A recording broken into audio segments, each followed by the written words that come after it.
शांताकारं भुजंगशयनं पद्मनाभं सुरेशं विश्वाधारं गगनसदृशं मेघवर्णं शुभांगं लक्ष्मीकान्तं कमलनयनं योगिभिर्ध्यानगम्यं वंदे विष्णु भवभयहरं सर्वलोकैकनाथं।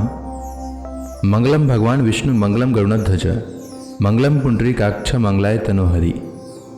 ओम नमो भगवते वासुदेवाय। आज का दिन आप सभी के लिए मंगलमय हो।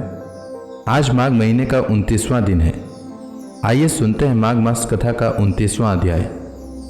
विदुर जी ने मैत्रेय जी से पूछा, ब्राह्मण, प्रजापति दक्ष तो अपनी लड़कियों से बहुत ही स्नेह रखते थे, फिर उन्होंने अपनी कन्या सती का अनादर करके शीलवानों में सबसे श्रेष्ठ श्री महादेव जी से द्वेष क्यों किया? महादेव जी भी चराचर के गुरु, वैर रहित, शांत मूर्ति, आत्माराम और जगत के परम आराध्य देव हैं। उनसे भला कोई क्यों वैर करेगा? भगवान, उन ससुर और दामाद में इतना विद्वेष कैसे हो गया जिसके कारण सती ने अपने दुस्तज्य प्राणों तक की बलि दे दी? यह आप मुझसे कहिए। श्री मैत्रेय जी ने कहा, विदुर जी, पहले एक बार प्रजापतियों के यज्ञ में सब बड़े बड़े ऋषि, देवता, मुनि और अग्नि आदि अपने अपने अनुयायियों के साथ एकत्र हुए थे। उसी समय प्रजापति दक्ष ने भी उस सभा में प्रवेश किया। वे अपने तेज से सूर्य के समान प्रकाशमान थे और उस विशाल सभा भवन का अंधकार दूर किए देते थे।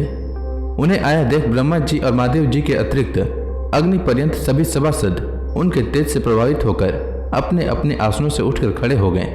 इस प्रकार समस्त सभासदों से भली भांति सम्मान प्राप्त करके तेजस्वी दक्ष जगत पिता ब्रह्मा जी को प्रणाम कर उनकी आज्ञा से अपने आसन पर बैठ गए।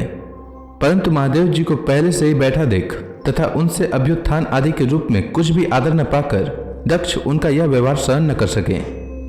उन्होंने उनकी ओर टेढ़ी नजर से इस प्रकार देखा मानो उन्हें वे क्रोधाग्नि से जला डालेंगे। फिर कहने लगे, देवता और अग्नियों के सहित समस्त ब्रह्मर्षि गण, मेरी बात सुने। मैं ना समझी या द्वेषवश नहीं कहता, बल्कि शिष्टाचार की बात कहता हूँ। यह निर्लज महादेव समस्त लोकपालों की पवित्र कीर्ति को धूल में मिला रहा है। देखिए, इस घमंडी ने सत्पुरुषों के आचरणों को लांछित एवं मटिया मेट कर दिया है।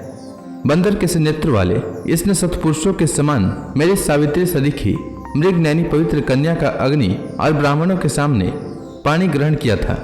इसलिए यह एक प्रकार मेरे पुत्र के समान हो गया है। उचित तो यह था कि यह उठकर मेरा स्वागत करता, मुझे प्रणाम करता, परंतु इसने वाणी से भी मेरा सत्कार नहीं किया।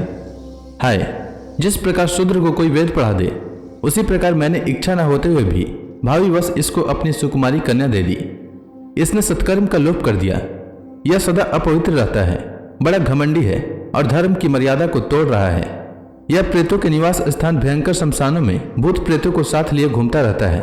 पूरे पागल की तरह सिर के बाल बिखरे नंग धड़ंग भटकता है, कभी हंसता है, कभी रोता है। यह सारे शरीर पर चिता की अपवित्र भस्म लपेटे रहता है। गले में भूतों के पहनने योग नर मुंडों की माला और सारे शरीर में हड्डियों के गहने पहने रहता है। यह बस नाम भर का ही शिव है, वास्तव में है यह पूरा अशिव, अमंगल रूप। जैसे यह स्वयं मतवाला है, वैसे ही इसे मतवाले ही प्यारे लगते हैं। भूत प्रेत प्रमथ आदि नीरज तमोगुणी स्वभाव वाले जीवों का यह नेता है। अरे, मैंने केवल ब्रह्मा जी के बहकावे में आकर ऐसे भूतों के सरदार, आचरणहीन और दुष्ट स्वभाव वाले को अपनी भोली भाली बेटी ब्याह दी। श्री मैत्रेय जी कहते हैं, विदुर जी, दक्ष ने इस प्रकार महादेव जी को बहुत कुछ भला बुरा कहा, तथापि उन्होंने इसका कोई प्रतिकार नहीं किया। वे पूर्ववत निश्चल भाव से बैठे रहे। इससे दक्ष के क्रोध का पारा और भी ऊंचा चढ़ गया और वे जल हाथ में लेकर उन्हें साप देने को तैयार हो गए। दक्ष ने कहा, यह महादेव देवताओं में बड़ा ही अधम है। अब से इसे इंद्र, उपेंद्र आदि देवताओं के साथ यज्ञ का भाग न मिले। उपस्थित मुख्य मुख्य सभासदों ने उन्हें बहुत मना किया, परंतु उन्होंने किसी की न सुनी। महादेव जी को साप दे ही दिया। फिर वे अत्यंत क्रोधित हो उस सभा से निकलकर अपने घर चले गए। जब से शंकर जी के अनुयायियों में अग्रगण्य नंदीश्वर को मालूम हुआ कि दक्ष ने साप दिया है, तो वे क्रोध से तमतमा उठे और उन्होंने दक्ष तथा उन ब्राह्मणों को जिन्होंने दक्ष के दुर्वचनों का अनुमोदन किया था, उन्हें बड़ा भयंकर शाप दिया। वे बोले, जो इस मरण धर्म शरीर में ही अभिमान करके किसी से भी द्रोह न करने वाले भगवान शंकर से द्वेष करता है, वह भेद बुद्धि वाला मूर्ख दक्ष तत्व ज्ञान से विमुख ही रहे। यह चतुर्मासी यज्ञ करने वालों को अक्षय पुण्य प्राप्त होता है आदि अर्थवाद रूप वेद वाक्यों से मोहित एवं विवेक भ्रष्ट होकर विषय सुख की इच्छा से कपट धर्म में गृहस्थ आश्रम में ही आसक्त रहकर कर्म कांडों में ही लगा रहता है। इसकी बुद्धि देहादि में आत्मभाव का चिंतन करने वाली है। उसके द्वारा उसने आत्म स्वरूप को भुला दिया है। यह साक्षात पशु के ही समान है। अतः अत्यंत स्त्री लंपट हो और शीघ्र ही इसका मुख बकरे का हो जाए। यह मूर्ख कर्ममयी अविद्या को ही विद्या समझता है।